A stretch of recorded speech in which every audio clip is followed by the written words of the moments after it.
Well, thanks for the introduction. My name is Michael Kluge. I'm from the Technical University in Dresden, and my daily work is around parallel storage systems. So I'm designing systems. We have test beds, and our group is our institute is developing tools for parallel files for the analysis of parallel programs for more than 15 years now, and I'm like watching over the file system side of those tools.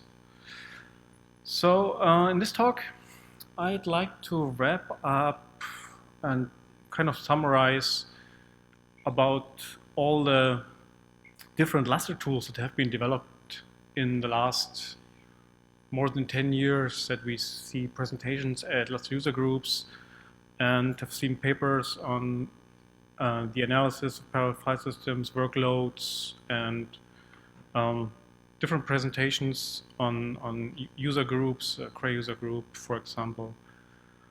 So I try to give a systematic overview and then go through, a lot of tools. So Lustre by itself is like a raw piece of meat. It's nice to have, but in order to have a meal, you need a grill, some charcoal, and gasoline and a lightener, maybe. So tools are an important part of the Lustre environment.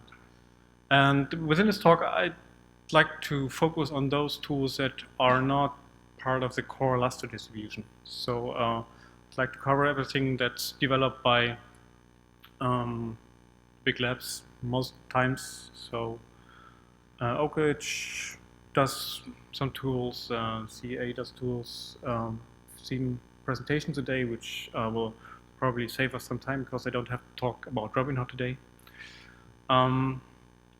Currently, the community is actually missing something like a tool page. So if you're new to Lustre and you download Lustre and then you installed it, it's maybe running, you know the next step is what kind of tools do I need to support my daily work as administrator or as user. So this is supposed to be like a starter in that direction, that we have, or start somewhere, a page where we collect all our tools for people that start using Lustre. And actually I want to remember about some useful stuff that somehow vanished.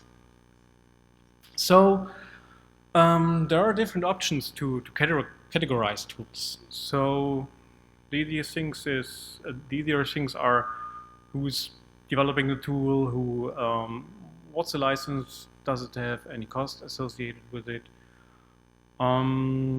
The more difficult things are how easy is it to use. Do I need a week to install it, or is it done in a couple of hours? Who's going to benefit from it? And what's like the last update on this tool? So will it work with 2.4? We had a couple of questions today. So I tried to dig through all the Lustre presentation of the last years and watched through all the websites I could find, and through the Git repositories, try to get updates, see when the last commits were, or when the last commits did happen, and try to collect all those things together. So in this talk, I'm try to align the tools at the target audience.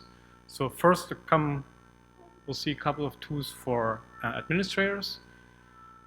Then we have a couple of tools that mainly for users, and at the end for people that do performance debugging or system design or test beds, and developers as well, I guess.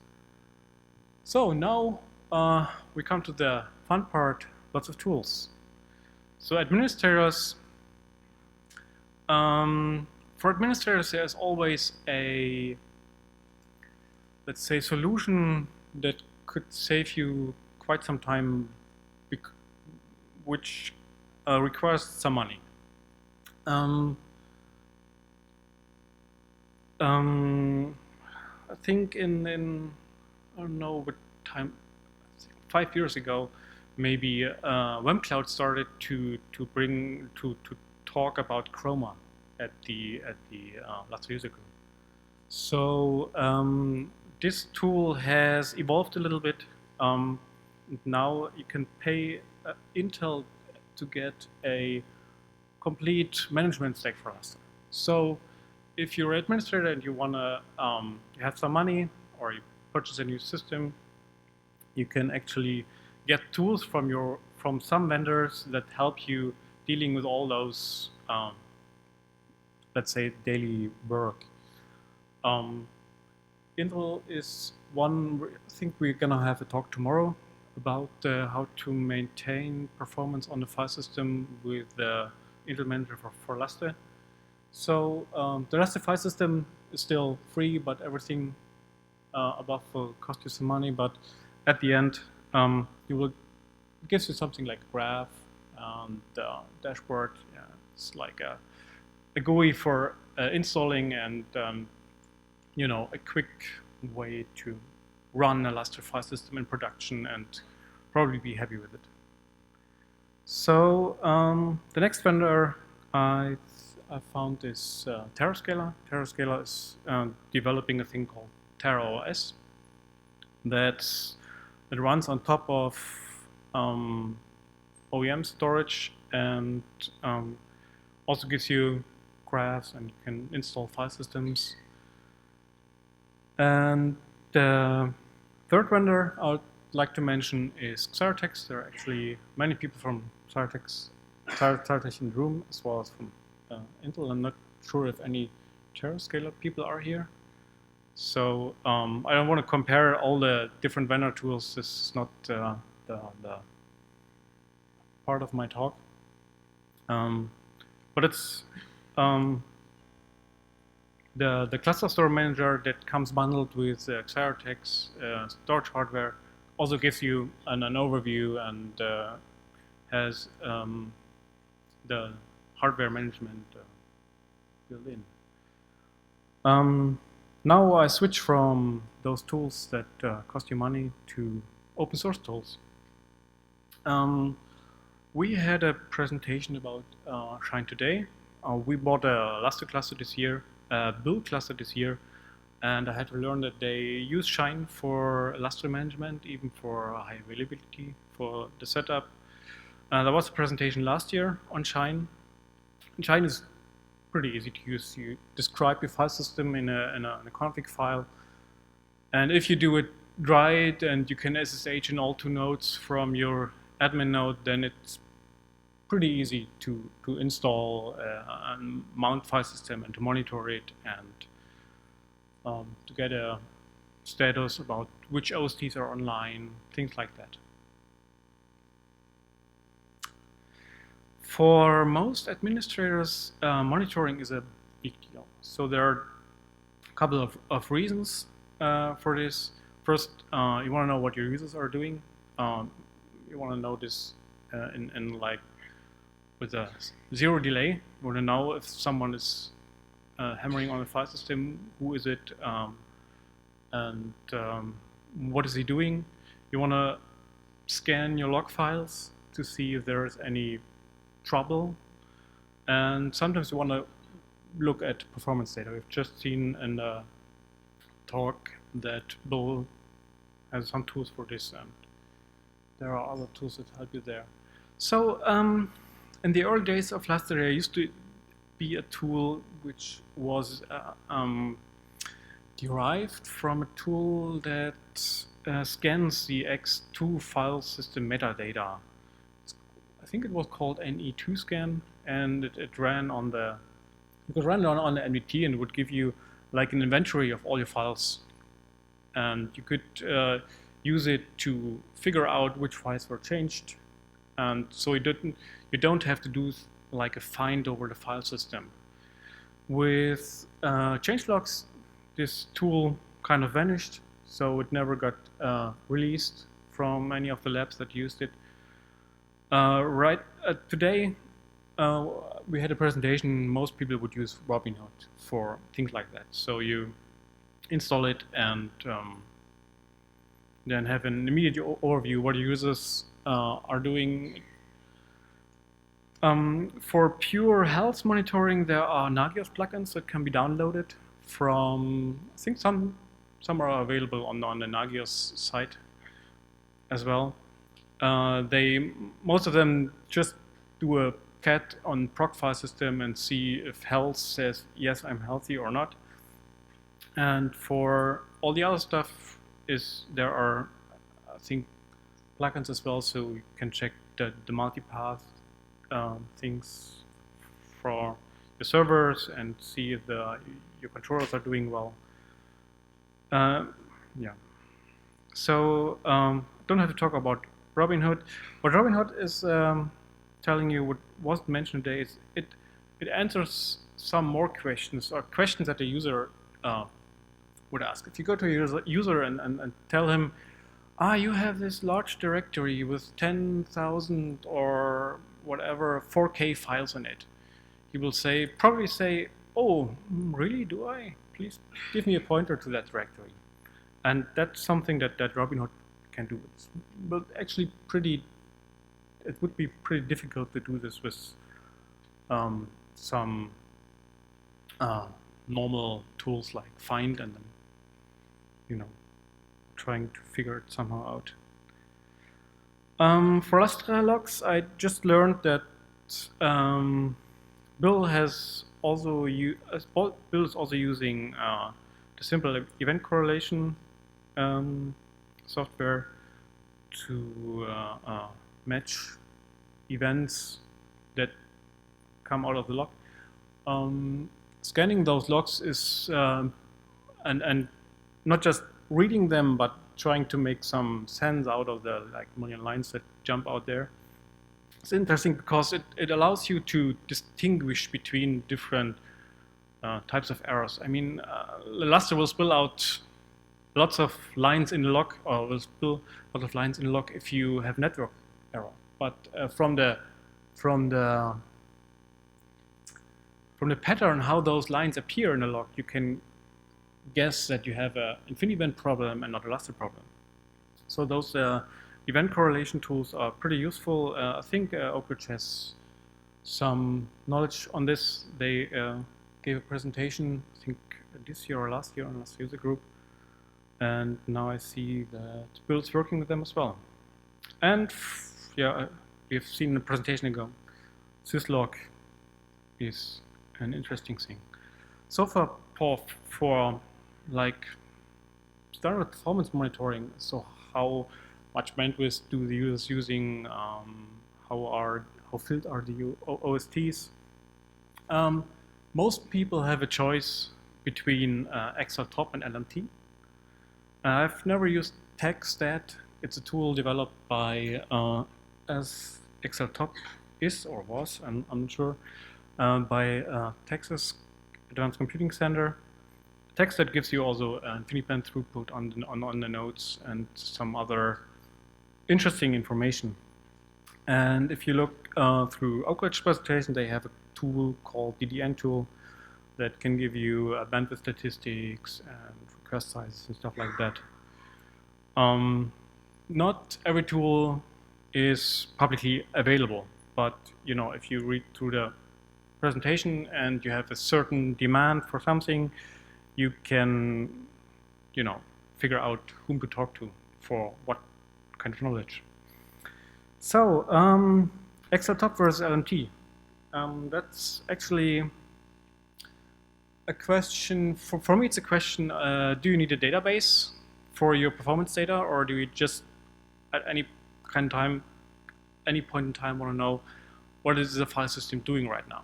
So if you don't need a database, then ExitTop is pretty easy to configure and install. It's able to tell you what's the bandwidth between the servers and clients, and it has different views. So it can also summarize for each client all OSS servers, or you can say what do all clients together to those OSS servers, and it gives you a nice overview over the current user of the system. It's like top, but for a file system. LMT is out in version 3, so that's actually the version that's on GitHub. What's a bit strange is that many people use it. I think the big labs use it, but the wiki says some still supported on Lustre 1.86 or so. So there is something. I think the wiki is maybe a bit outdated there, and might be that someone needs to take care of the wiki. So you need actually 2 tools to get LMT running,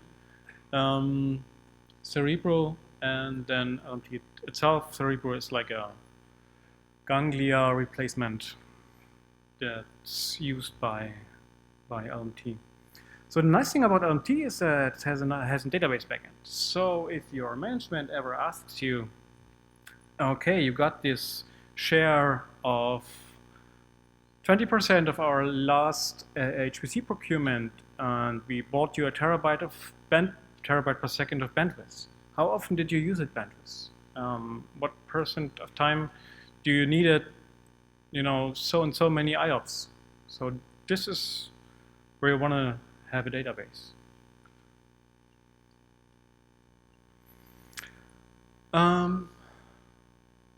Administrators have sometimes, to move file systems, they have to purge of old files, file system checks. For exporting file systems, there is a tool called Pest Ganesha. It's supposed to be faster than the standard NFS server that you can use to export a Lustre file system. I've never used it myself. It's developed by CEA as well, and I've asked them, and they said it's still the tool of their choice if they had to export a file system over NFS. So one thing that showed up at last year, or at this year's Lustre user group, is that there are many people or many sites that developed a tool to move a file system to a new technology.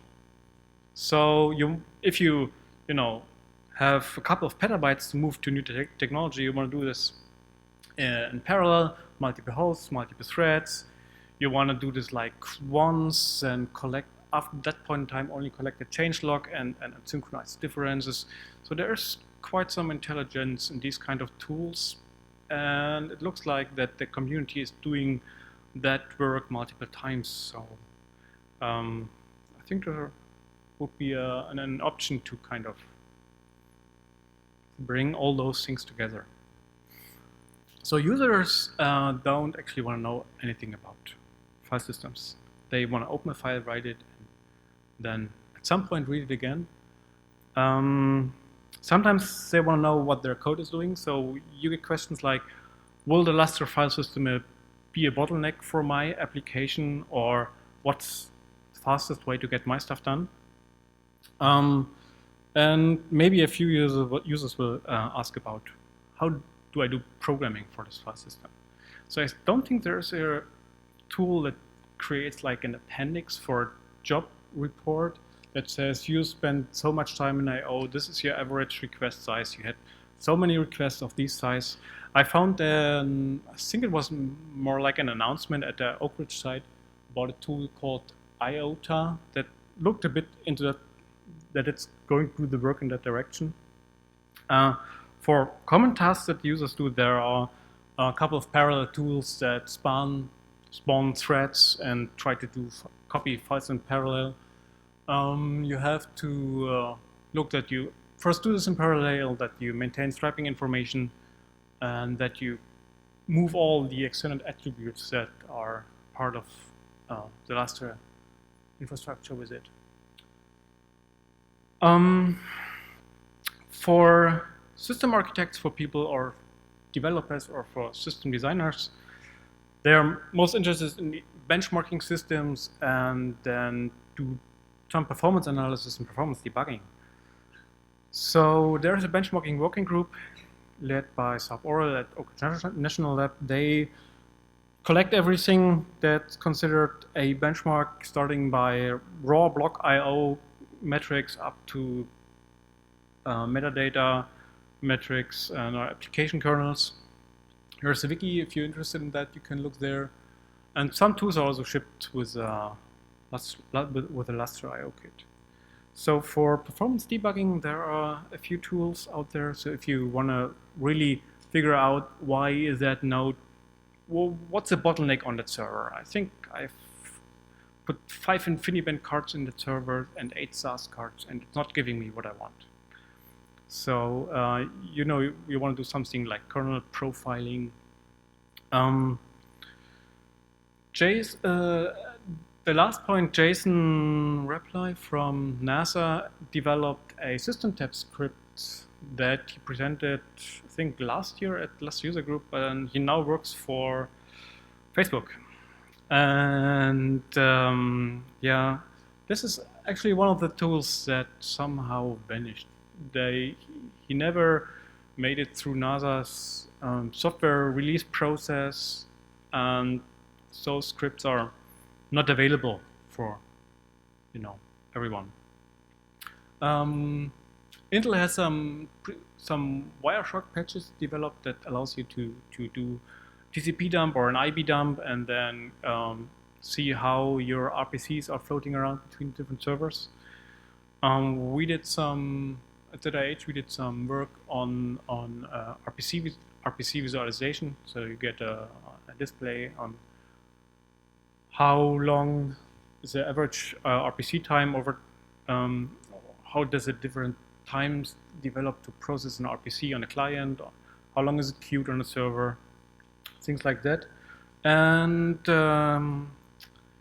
for the first point, there's also what I learned today, some work from CA Bull to collect MDS RPC traces and to print statistics about them. So what's going on the MDS server. So I've created a couple of tables for people that like to look at them. I think I'll skip them for now. There are some pages that have some collection of tools. They don't cover everything I've mentioned today. Two are on the Intel page, on the Intel wiki, and one is on the Lustre wiki. I think it's actually a community thing. So it's, my guess is I would put it either on an OpenSFS web page or an EOFS web page, and you know, try to collect all those data somewhere there and update it after each Lustre user group to see if, you know, how things develop, which tools are still there, and you know, just to have people that are new to Lustre to give them some information about the tools that are available and who maintains. So I guess I missed a couple of things. I didn't have a chance to talk to all people that developed those tools, so there I might be wrong with some statements I had, or I actually had have a Google web document which contains all the data I collected. So if there's, you can take a look at those at the Google document, and if you have an update, either change it in the page there or send me a mail and I'll change it.